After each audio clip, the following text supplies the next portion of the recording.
The red ships moved across space like death itself. Admiral Corvin stood on the bridge of his massive warship and watched another world burn. Below them, the blue planet called Kalara was dying. Its cities were on fire. Its people were running. Its government had already sent the surrender message. Corvin smiled. This was how it always went.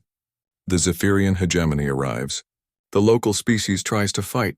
The local species dies or surrenders. Simple and clean. His ship was called the Devourer's Edge. It was 3 miles long and carried enough weapons to destroy a moon. Around it, 46 other Zephyrian warships waited in perfect formation. Each one was a masterpiece of destruction. Each one had helped conquer dozens of worlds. "Admiral, the planetary government is requesting terms," said his second-in-command, Commander Vex. The younger Zephyrian's forearms worked across multiple control panels. His scaled skin showed the deep purple color that meant excitement. "Tell them the usual terms," Corvin replied. "Total surrender. All military forces disbanded. 40% of their population to be relocated for labor purposes. All technology to be turned over to us. They have 1 hour to comply or we glass their major cities." It was always the same. Every species thought they were special. Every species thought they could negotiate. Every species learned that the Zephyrians did not negotiate. They conquered. The Kalarians were a peaceful race. They had been exploring space for maybe 200 years. Their ships were slow and their weapons were weak. They had built a small empire of 12 worlds based on trade and cooperation. It had taken the Zephyrians exactly 4 hours to capture all 12 worlds. Corvin looked at the tactical display. Red dots showed Zephyrian ships. Gray dots showed destroyed enemy vessels. There were no active enemy contacts. The Kalarian fleet had been eliminated in the first 20 minutes of battle. Their orbital defense platforms had lasted another hour. Now there was nothing left but the choice between surrender and extinction. "Sir, we are receiving the surrender document," Commander Vex announced. Corvin nodded. He did not even bother to read it. They all said the same thing. "Unconditional surrender. Please spare our people. We will comply with all demands." Pathetic. This was the 47th world the Zephyrians had conquered in the last year. Before that, they had taken 32 worlds the previous year. Before that, 28 worlds. The pace was increasing. The hegemony was growing stronger with each victory. The Zephyrians had perfected the art of conquest over 3 centuries. Their strategy was simple but effective. They would arrive at a target system with overwhelming force. They would destroy any military resistance within hours. They would demand immediate surrender. Any hesitation would result in the destruction of major population centers. Most species surrendered quickly once they saw a few cities turn to glass. The few species that tried to fight learned a harsh lesson. Zephyrian technology was centuries ahead of most galactic civilizations. Their ships were faster, their weapons more powerful, their defenses nearly impenetrable. More importantly, they had been bred for war. Every Zephyrian was a warrior from birth. They knew nothing but conquest. "Admiral, the human ship is still observing us," Vex reported. Corvin turned his attention to a small blip on the edge of the system. A human vessel had been watching the battle from a safe distance. It was too far away to interfere and too small to matter. The humans were a young species that the Zephyrians had been monitoring for some time. "Let them watch," Corvin said. "Soon they will see what happens to their own worlds." The human ship was called the Wanderer. Corvin had read the intelligence reports about humanity. They were relatively new to galactic civilization. They had achieved faster-than-light travel only about 200 years ago. Their technology was decent but not exceptional. Their military was small and scattered across dozens of colonies. Most importantly, they were not united. The human government was something called the Terran Federation, but it was more like a loose alliance than a real empire. The individual human colonies had significant independence. Some of them barely maintained military forces at all. Corvin had seen this pattern before. Young species that spread too fast across too many worlds. They became weak and divided. When the Zephyrians arrived, there was no coordinated defense.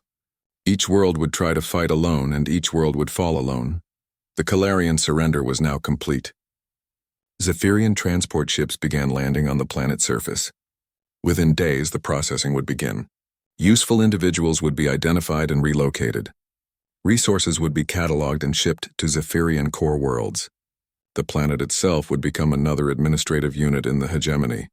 "Set course for the next target," Corvin ordered. Which system, Admiral? Vex asked. Corvin consulted his strategic planning display. The next phase of expansion would take them into human space. Intelligence suggested that humanity controlled approximately 60 worlds, most of them lightly defended agricultural or mining colonies. The largest human military base was at a world called New Dakota, which had maybe a dozen patrol ships. New Dakota, Corvin decided. Time to introduce ourselves to humanity. The Zephyrian fleet began moving. 47 warships turning in unison like a school of predatory fish. Their destination was 3 weeks away at maximum hyperspace speed. Corvin used the time to study human military capabilities. The reports were not impressive. Human ships were built for exploration and trade, not war. Their weapons were kinetic projectiles and primitive missiles. Their armor was thin. Their shields were basic electromagnetic barriers that could barely stop meteorites. Most telling was human psychology. The species appeared to value individual life highly. They had complex moral codes about avoiding civilian casualties. They preferred negotiation to fighting. These were the traits of a species that would surrender quickly when faced with overwhelming force. Commander Vex approached with additional intelligence reports. Admiral, our scouts have identified the human defensive positions at New Dakota. The planet has orbital defense platforms and a small patrol fleet. Total estimated defensive capability is roughly equivalent to one of our destroyers. Corvin almost laughed. One destroyer. The Zephyrians were bringing 47 ships, including 3 dreadnoughts. It would not be a battle. It would be an execution. Any signs of reinforcement from other human worlds? Corvin asked. Negative, sir. Human military doctrine appears to rely on each world providing its own defense. There is no evidence of a centralized military response system. This was perfect. The Zephyrians could take human worlds one at a time without worrying about coordinated resistance. By the time humanity realized what was happening, half their colonies would already be conquered. Corvin looked out at the stars ahead. Somewhere in that darkness was human space. In 3 weeks, the unstoppable Zephyrian fleet would arrive at New Dakota. The humans would have their first taste of what conquest by the hegemony really meant. The Admiral did not know that he was making a mistake. The intelligence reports were accurate but incomplete. Humanity did appear weak and divided on the surface. But the human species had been shaped by a violent history that most aliens could not imagine. They had evolved on a world where survival meant fighting against impossible odds. More importantly, humanity had been preparing for this moment since they first reached the stars. They had been watching other species fall to unknown conquerors. They had been building defenses in secret. They had been planning for the day when someone would try to take their worlds. The Zephyrians had conquered 47 worlds with ease. They believed they understood how conquest worked. They were about to learn that some species do not surrender quietly. Some species fight back even when fighting seems hopeless. But for now, Admiral Corvin stood confidently on his bridge and planned humanity's defeat. The red ships moved through space toward their next target, certain of victory. Behind them, the Wanderer maintained its distant observation, recording everything and preparing to carry a warning home. The message that ship would bring to Earth would change everything. The age of easy conquest was about to end. 3 weeks later, the red ships appeared at the edge of the New Dakota system. Admiral Corvin watched the tactical display as his fleet dropped out of hyperspace in perfect formation. 47 Zephyrian warships arranged themselves like a deadly constellation around the human colony world. New Dakota looked exactly like the intelligence reports had described, a small blue and green planet with 2 moons. Several orbital stations for processing agricultural exports, a handful of defense platforms that looked like toys compared to Zephyrian weaponry. The planet had maybe 3 million human inhabitants, mostly farmers and their families. Begin standard intimidation protocol, Corvin ordered. The Zephyrian fleet moved into attack formation. Each ship powered up its weapons systems. The combined energy signatures would be visible to every sensor on the planet. The message was clear. Surrender now or die. Commander Vex monitored the human communications. Sir, we are detecting increased activity from their defense control center. They appear to be sending messages to other colonies. Corvin was not concerned. Even if other human worlds sent help, it would take days or weeks to arrive. This battle would be over in hours. Any response to our presence? Corvin asked. Yes, sir. We are receiving a transmission from the Planetary Defense Coordinator. The main screen activated. A human female appeared on the display. She wore a military uniform and had short brown hair.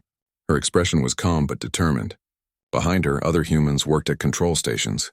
"This is Commander Lisa Parker of New Dakota Defense Command," the human said. "You have entered Terran Federation space without authorization. Identify yourselves and state your intentions." Corvin stepped forward. He activated the translation protocol so the humans could understand him. "I am Admiral Corvin of the Zephyrian Hegemony. We claim this system and all its resources in the name of our empire. You will surrender immediately or face destruction." The human commander did not look afraid. She did not beg for mercy or ask for time to consider. Instead, she leaned forward slightly and spoke in a voice like ice. "This is human territory. You have 10 minutes to reverse course and leave our space, or we will consider your presence an act of war." Commander Vex made a sound that was almost a laugh. Several other bridge officers clicked their mandibles in amusement. The human had just threatened 47 warships with a handful of patrol boats and some orbital platforms. "Commander Parker," Corvin said, "you appear to misunderstand the situation. We have overwhelming superiority in numbers and firepower. Resistance is futile. Surrender now and your people will be treated according to standard occupation protocols." The human woman looked directly at him through the screen. "Admiral, you appear to misunderstand humanity. We do not surrender our worlds to alien invaders. Ever." The transmission ended. Corvin stared at the blank screen for a moment. In 3 centuries of conquest, no species had ever responded to surrender demands with such defiance. Most governments were already transmitting capitulation documents by this point. The humans had just declared war. "Sir, detecting movement from their patrol fleet," Vex reported. The tactical display updated. A single human ship was separating from the defensive formation near the planet. It was moving directly toward the Zephyrian fleet at maximum acceleration. "Ship identification?" Corvin asked. "Frigate-class vessel. Designation USS Liberty Bell. Estimated crew of 60. Armament appears to be kinetic weapons and conventional missiles." Corvin almost felt sorry for them. 60 humans in a small ship were charging directly at 47 alien warships. It was either the bravest thing he had ever seen or the most foolish. "Orders, sir?" Vex asked. "Let them come. Perhaps destroying their patrol ship will convince the rest to surrender." The Liberty Bell continued its approach. Captain Ben Rogers commanded the human vessel with what appeared to be complete confidence. The ship's communications remained silent. No demands for surrender. No request for quarter. Just a steady approach toward the enemy fleet. At maximum weapons range, the human ship opened fire. Corvin had expected a few ineffective shots followed by a quick retreat. Instead, the Liberty Bell unleashed a coordinated barrage that caught the Zephyrians completely off guard. Kinetic projectiles moving at significant fractions of light speed, missiles that accelerated and maneuvered in unpredictable patterns, energy beams that seemed to target specific system vulnerabilities. The human weapons struck 3 Zephyrian destroyers almost simultaneously. Shields flared and armor sparked. Warning indicators lit up across the enemy vessels. The damage was minimal, but the precision and timing were remarkable. "Return fire," Corvin ordered. 20 Zephyrian ships opened up on the human frigate. Plasma beams and particle cannons concentrated on the small vessel's position. Space erupted in brilliant explosions as enough energy to power a city was focused on one target. When the weapons fire cleared, the Liberty Bell was still there. Damaged but functional, still moving, still fighting. The human ship had somehow survived the initial bombardment. It was using the asteroid field near New Dakota's outer moon as cover, darting between rocks and debris to avoid direct hits. Captain Rogers was fighting like a veteran warrior despite commanding what was essentially a patrol boat. "How are they still functional?" Vex demanded. Corvin studied the tactical analysis. The human ship should have been destroyed instantly. Instead, it had absorbed enormous damage and kept fighting. The armor was tougher than expected. The internal systems were more redundant than intelligence had suggested. Most importantly, the crew was not panicking or retreating. The Liberty Bell emerged from behind a large asteroid and fired again. This time, the human weapons found weak points in Zephyrian shield harmonics. 2 more enemy ships reported significant damage to their primary systems. "All ships, concentrate fire on that vessel," Corvin commanded. The entire Zephyrian fleet turned its attention to the lone human frigate. Hundreds of weapons fired simultaneously. The space around the Liberty Bell became a storm of destructive energy. Captain Rogers kept fighting. Even as his ship's hull began to crack and atmosphere vented from multiple breaches, the Liberty Bell continued its attacks. The human crew worked with desperate efficiency to keep their weapons operational and their ship moving. For 18 minutes, one small human vessel fought against an entire alien fleet. The Liberty Bell used every trick in the book. It hid behind asteroids. It used debris as camouflage. It targeted damaged enemy ships to maximize the psychological impact of its attacks. When the end came, it came suddenly. A Zephyrian plasma torpedo found the Liberty Bell's reactor core. The human ship exploded in a brilliant flash that lit up the entire asteroid field. But even in death, Captain Rogers had one final surprise. The Liberty Bell's destruction triggered a massive electromagnetic pulse that disabled several nearby Zephyrian vessels. The humans had rigged their reactor to detonate in a way that would cause maximum damage to any nearby enemies. Admiral Corvin stood in stunned silence as damage reports flooded in. 5 Zephyrian ships were heavily damaged. 2 would require major repairs before they could fight again, all from one human frigate with 60 crew members. "Admiral," Vex said quietly, "perhaps we should reconsider our intelligence estimates about human military capability." Corvin nodded slowly. The Liberty Bell had been just a patrol ship. If this was what humans considered light defense, what would their actual warships be like? On the planet below, Commander Parker was already coordinating the evacuation of key personnel and strategic resources. She had bought time with the Liberty Bell's sacrifice, and she intended to use every second of it.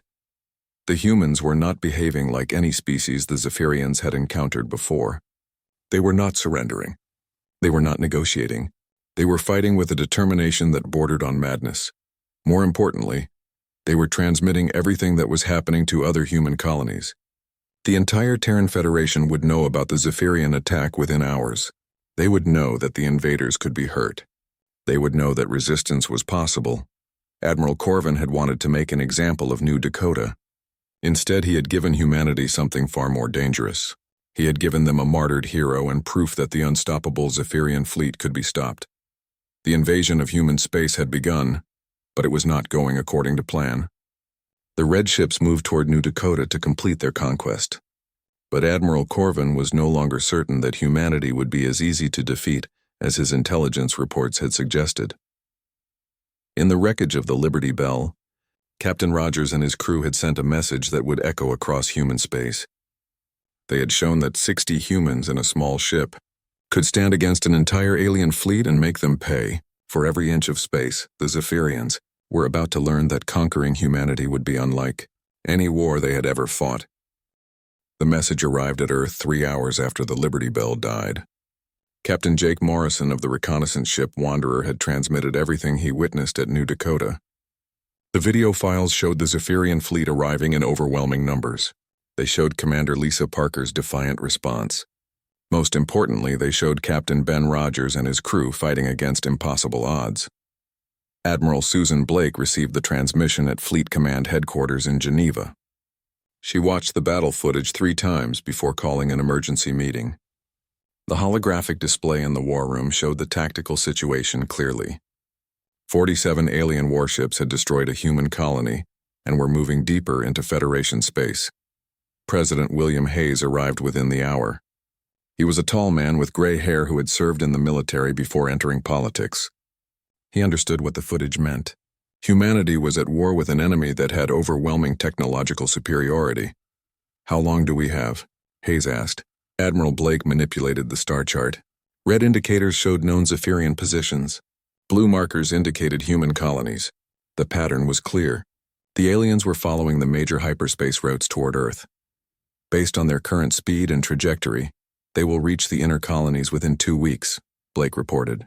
Earth itself could be under attack within a month. Dr. Rachel Martinez entered the room carrying data tablets and looking exhausted. She was humanity's leading expert on alien civilizations and had been analyzing Zephyrian behavior patterns since the first reports arrived. "I have preliminary analysis on our enemy," Martinez announced. "The Zephyrians are a hierarchical warrior species. They have been conquering other civilizations for over 3 centuries. Their military doctrine is based on overwhelming force and quick, decisive victories." She activated additional displays showing Zephyrian ship designs and battle tactics. They expect their enemies to surrender quickly when faced with superior numbers. Every species they have encountered has followed this pattern. Show overwhelming force, demand surrender, conquer, or destroy. President Hayes studied the data. What makes them so effective? They have never encountered organized resistance, Martinez explained. Every species they have conquered was either technologically inferior or politically fragmented. Most worlds surrendered without significant fighting. Admiral Blake leaned forward. The Liberty Bell changed that. Captain Rogers showed them that humans will fight even when victory is impossible. Our enemy is probably reconsidering their assumptions about us right now. The room fell silent as everyone absorbed the implications. Humanity was facing an enemy with centuries of experience and overwhelming technological advantages. But the aliens had never fought a species that refused to surrender. What assets do we have available? Hayes asked. Admiral Blake activated the classified military inventory. The display showed Federation military forces scattered across 60 worlds. Most colonies had small patrol fleets for local defense. Earth had the largest concentration of warships, but even that was only about 200 vessels. On paper, we are completely outmatched, Blake admitted, but we have advantages that are not visible in the official records. She entered a new authorization code. The display changed to show additional military assets that were classified above top secret level. Hidden shipyards beyond Pluto, weapons research facilities in deep space, military units that officially did not exist. For the past 50 years, we have been preparing for exactly this scenario, Blake continued. Project Deep Shield has been building a secret fleet designed specifically to fight technologically superior enemies. The new display showed ship designs unlike anything in the regular Federation Navy. Where standard human vessels were built for exploration and trade, these ships were pure weapons of war. They were heavily armored, massively armed, and designed to absorb tremendous damage while continuing to fight. The centerpiece is the USS Defiance, Blake explained, a dreadnought-class warship that represents our most advanced military technology. It has been under construction for 15 years and was completed just last month. President Hayes examined the specifications. The Defiance was enormous, 3 miles long and carrying enough weapons to destroy a fleet. Its armor was thicker than some asteroids. Its power systems could operate for months without resupply. Who commands this ship? Hayes asked. Captain Alex Turner. He commanded a destroyer during the Martian Independence War and has been training with the Deep Shield project for 10 years. If anyone can fight the Zephyrians, it is Turner and his crew. Dr. Martinez pulled up additional files. I recommend we also activate the Scorched Earth protocols. If the Zephyrians want our colonies, we should make sure they get nothing useful. The Scorched Earth protocols were humanity's last resort plans. If a colony could not be defended, the population would be evacuated and all infrastructure destroyed. The aliens would capture empty worlds with no resources, no facilities, and no people. Are we really considering abandoning our colonies?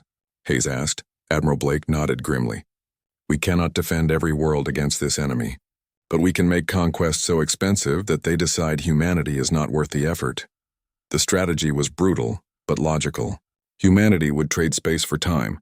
They would evacuate what they could and destroy what they could not. Meanwhile, the secret fleet would conduct hit-and-run attacks to weaken the enemy advance.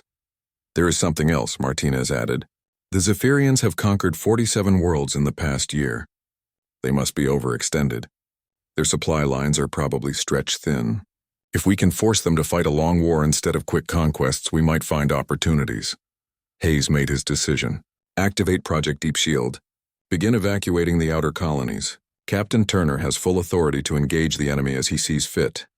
Admiral Blake sent the activation codes. Across human space, secret bases came online. Hidden shipyards released vessels that had been built in complete secrecy. Military units that had trained for decades began moving to combat positions. The USS Defiance received its orders while docked at a concealed facility near Neptune. Captain Alex Turner was a compact man with steady eyes and graying hair. He had fought in 3 previous wars and understood what was being asked of him.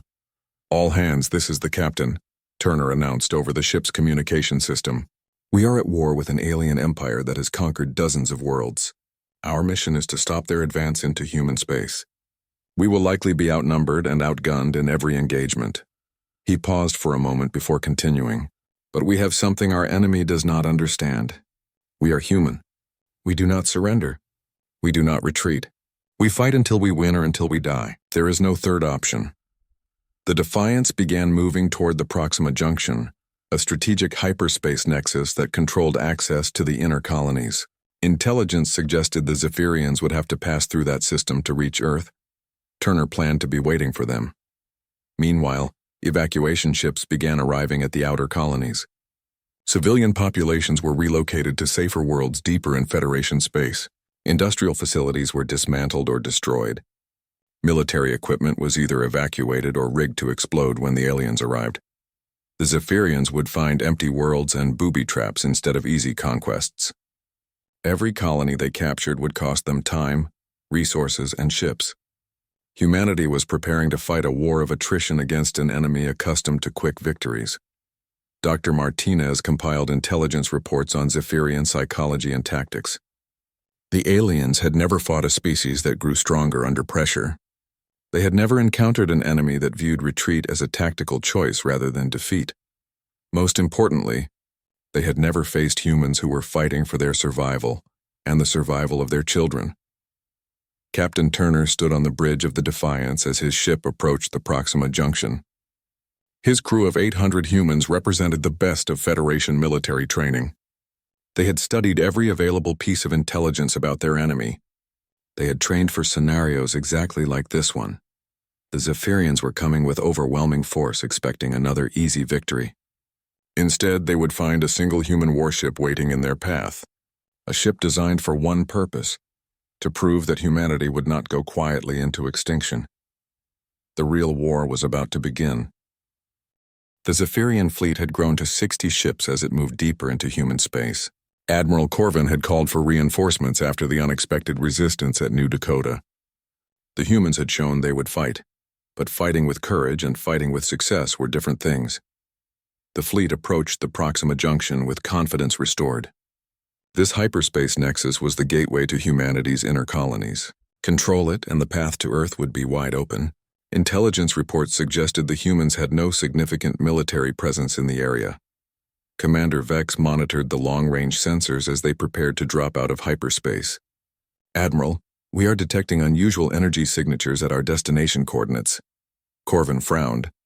The junction should have been empty space with maybe a few automated navigation beacons. "Specify the nature of these signatures." "Unknown, sir.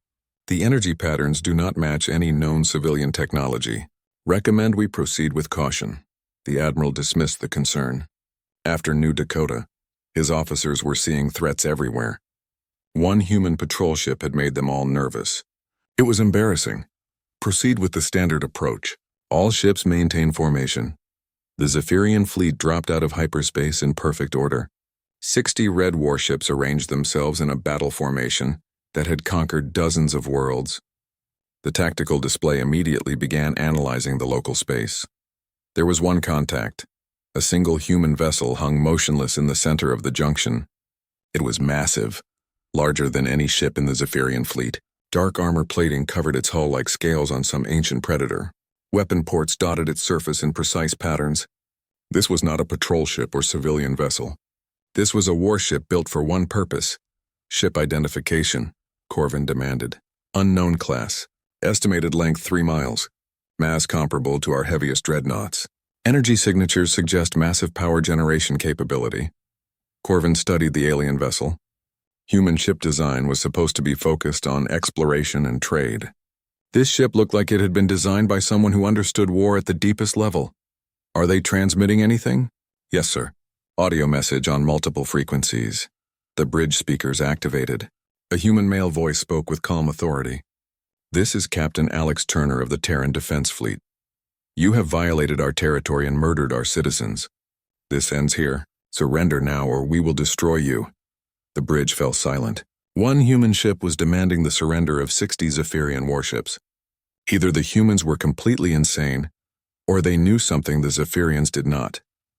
"Open a response channel," Corvin ordered. "Human captain, you are vastly outnumbered. We offer you the chance to surrender with honor. Your courage is noted, but resistance is futile." The human response came immediately.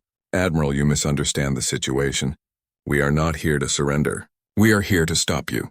Final warning. Withdraw from this system immediately." Corvin had heard enough. One ship against 60 was suicide regardless of its size. All vessels target the human ship. Destroy it. The Zephyrian fleet opened fire with everything they had. 60 warships unleashed a coordinated bombardment that could have vaporized a small moon. Plasma beams, particle cannons, and fusion torpedoes concentrated on the human vessel.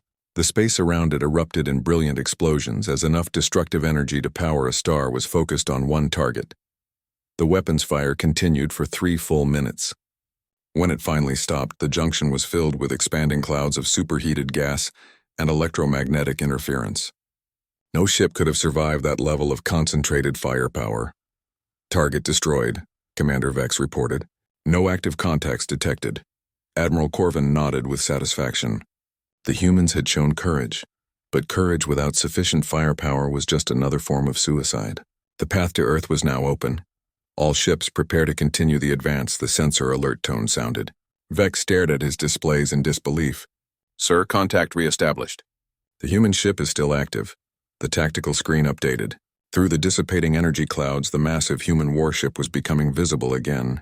Its dark armor was scarred and blackened. Several sections showed signs of damage, but the ship was intact and operational. Impossible, Corvin whispered. Captain Turner's voice came through the communication system again. His tone was unchanged, calm, and professional. Our turn. The human ship began moving. It accelerated toward the Zephyrian fleet with surprising speed for something so massive. As it closed the distance, weapon ports along its hull began opening like the eyes of some awakening giant. The USS Defiance opened fire. Human weapons technology proved to be far more advanced than intelligence reports had suggested. Kinetic projectiles moving at significant fractions of light speed punched through Zephyrian shields and armor like they were paper. Directed energy beams found weak points in enemy ship designs with surgical precision. The first salvo from the Defiance destroyed 3 Zephyrian destroyers outright. The second salvo crippled 2 heavy cruisers. The third salvo targeted the enemy flagship's weapon systems with devastating accuracy. All ships, concentrate fire on that vessel, Corvin shouted. The Zephyrian fleet responded with everything they had, but something had changed. Their perfectly coordinated formations were disrupted by the loss of several command ships. Their targeting systems were being interfered with by some kind of electronic warfare that they did not understand. The human ship fought like nothing the Zephyrians had ever encountered. When its forward weapons were damaged, it brought rear battery systems to bear. When sections of its hull were breached, damage control teams worked to keep the remaining weapons operational. When its shields failed, it used its massive armor to absorb direct hits and keep fighting. Commander Tony Walsh, the Defiance's tactical officer, coordinated the ship's defensive systems while directing counterattacks against specific enemy vessels.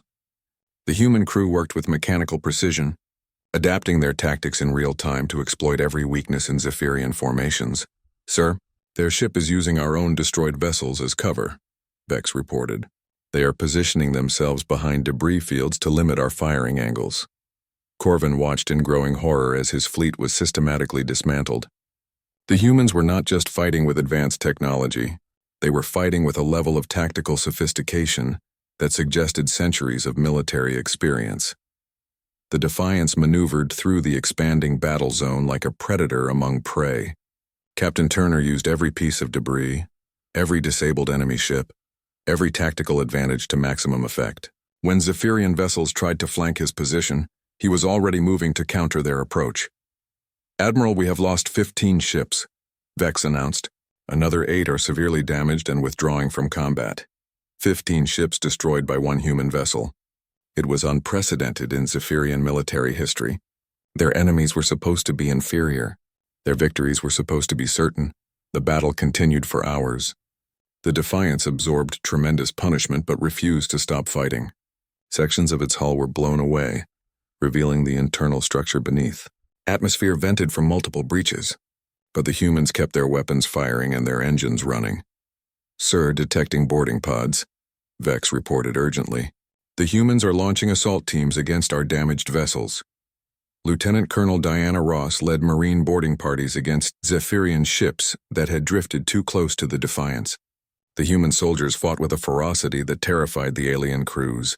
They captured or destroyed enemy vessels from the inside, turning the Zephyrians' own ships against them. Admiral Corvin realized that his fleet was not just losing. It was being defeated by an enemy that refused to acknowledge the possibility of surrender. The humans were fighting as if defeat was literally inconceivable. "All ships begin withdrawal," he ordered. But it was too late. The Defiance had positioned itself to control the hyperspace exit points. Captain Turner was not going to let the Zephyrian fleet escape to threaten other human worlds. The battle raged on, and with each passing hour, it became clear that the unstoppable Zephyrian conquest had finally met an enemy that would not be conquered. The battle had been raging for 6 hours. The USS Defiance hung in space like a wounded giant, its hull cracked and burning, atmosphere venting from dozens of breaches. Half the human crew was dead or wounded. The ship's power systems were operating at 15% capacity. Any reasonable commander would have surrendered hours ago. Captain Alex Turner was not reasonable. He stood on his ruined bridge, blood running down his face from a head wound, and watched his tactical officer coordinate another attack run. Commander Tony Walsh worked at a damaged console, his left arm in a makeshift sling, directing the ship's remaining weapons with mathematical precision. "Target the flagship's reactor core," Turner ordered. All remaining forward batteries concentrated fire. The Defiance's surviving weapons spoke again. Kinetic projectiles and energy beams lanced across space toward Admiral Corvin's command ship. The Zephyrian flagship's shields flared and collapsed. Its armor cracked. Warning lights flooded the alien bridge as critical systems began failing. Admiral Corvin stared at the tactical display in disbelief. His fleet of 60 ships had been reduced to 18 operational vessels. The rest were either destroyed or drifting helplessly with their crews dead or evacuated. One human ship had accomplished what should have been impossible. "Admiral, structural integrity is failing," Commander Vex reported. His 4 arms were working frantically at multiple control stations. "We must withdraw immediately." But withdrawal was no longer possible. The human ship had somehow managed to position itself between the Zephyrian fleet and the hyperspace exit points. Captain Turner was not going to let his enemies escape to threaten other human worlds. The Defiance turned slowly, bringing its starboard weapons to bear on another group of enemy ships. The movement was painful to watch. The human vessel was clearly dying, held together by determination and emergency power systems, but it kept fighting. Lieutenant Colonel Diana Ross led another boarding party through the wreckage toward a damaged Zephyrian cruiser. Her Marines moved with deadly efficiency, securing enemy ships from the inside and turning their weapons against their former allies. The humans fought in vacuum suits when necessary, using whatever weapons they could find. "Sir, the humans are using our own ships against us," Vex reported. "They have captured the destroyer Talon's Edge and are using its weapon systems." Corvin watched helplessly as a Zephyrian destroyer, now controlled by human Marines, opened fire on its former fleetmates. The humans were not just defeating his ships. They were stealing them and using them as weapons. The Defiance fired again. This time the target was the Zephyrian heavy cruiser Bone Crusher. The human weapons found the ship's ammunition storage compartments. The cruiser exploded in a chain reaction that lit up the entire battlefield. "How are they still fighting?" Corvin demanded. "That ship should have been destroyed hours ago." Commander Vex pulled up damage assessments on the human vessel. The analysis was terrifying. The Defiance had absorbed enough punishment to destroy 3 normal warships. Its armor was breached in hundreds of places. Its primary weapons were mostly offline. Its life support systems were failing, but the humans kept fighting. When their main guns were destroyed, they used secondary weapons. When those failed, they used point defense systems. When sections of the ship lost atmosphere, the crew worked in spacesuits. When power failed in one area, they rerouted systems through damaged conduits. The human crew fought as if defeat was not just unacceptable, but literally impossible. They adapted to every setback, found solutions to every problem, and refused to acknowledge that they were losing. "Admiral, incoming transmission from the human ship," Vex announced. Captain Turner's image appeared on the main screen. His uniform was torn and stained with blood. Behind him, the human bridge was a scene of controlled chaos. Sparks flew from damaged consoles. Emergency lights cast everything in red shadows. But the human captain's voice was steady and calm. "Admiral Corvin, this is your final opportunity to surrender. Order your remaining ships to stand down and prepare for boarding." Any further resistance will result in the destruction of your entire fleet. Corvin almost laughed. The human was demanding surrender while his own ship was falling apart around him. Captain Turner, your vessel is clearly dying. You cannot possibly continue this battle much longer. Turner looked directly at him through the screen. Admiral, you still do not understand humanity. We do not measure victory by the condition of our ships or the number of our surviving crew. We measure victory by whether our enemies are stopped. You are stopped. The transmission ended. The human ship began moving again despite the obvious damage to its propulsion systems. It was heading directly for the Zephyrian flagship. The Defiance was going to ram the command ship, sacrificing itself to ensure the enemy fleet's destruction. All remaining ships, protect the flagship, Corvin ordered desperately. The surviving Zephyrian vessels moved to intercept the human ship. Energy weapons and missiles filled the space between the fleets. The Defiance absorbed the incoming fire and kept coming. Its forward armor was completely gone now, revealing the internal structure beneath. But the ship's engines were still running. At the last moment, the Defiance changed course. Instead of ramming the flagship, it fired its remaining weapons at point-blank range directly into the Zephyrian command ship's reactor core. The combined explosion vaporized both vessels in a brilliant flash that could be seen from the outer edge of the system. Commander Vex found himself in command of the surviving Zephyrian ships. 14 vessels remained operational out of the original 60. The human ship was gone, but its sacrifice had taken the flagship and Admiral Corvin with it. The remaining Zephyrian commanders were in shock. They had never seen anything like the battle they had just witnessed. One human ship and 800 crew members had defeated a fleet that should have been overwhelmable. "Orders, sir?" asked the captain of the destroyer Knight's Edge. Vex stared at the expanding debris field where 2 flagships had died together. The humans had shown them something the Zephyrians had never encountered before. They had shown them an enemy that would rather die than surrender. "Signal general retreat," Vex ordered. "All ships return to hegemony space immediately." The surviving Zephyrian vessels turned and fled toward the hyperspace exit points. Behind them, the Proxima Junction was a graveyard of twisted metal and cooling plasma. The unstoppable conquest had been stopped by creatures who fought like demons and refused to acknowledge defeat. As the Zephyrian ships jumped to hyperspace, Vex composed his report to the Hegemony High Command. How could he explain that 60 warships had been defeated by one enemy vessel? How could he describe the way humans fought without hope of survival, but with absolute determination to protect their worlds? The report would warn the hegemony about humanity.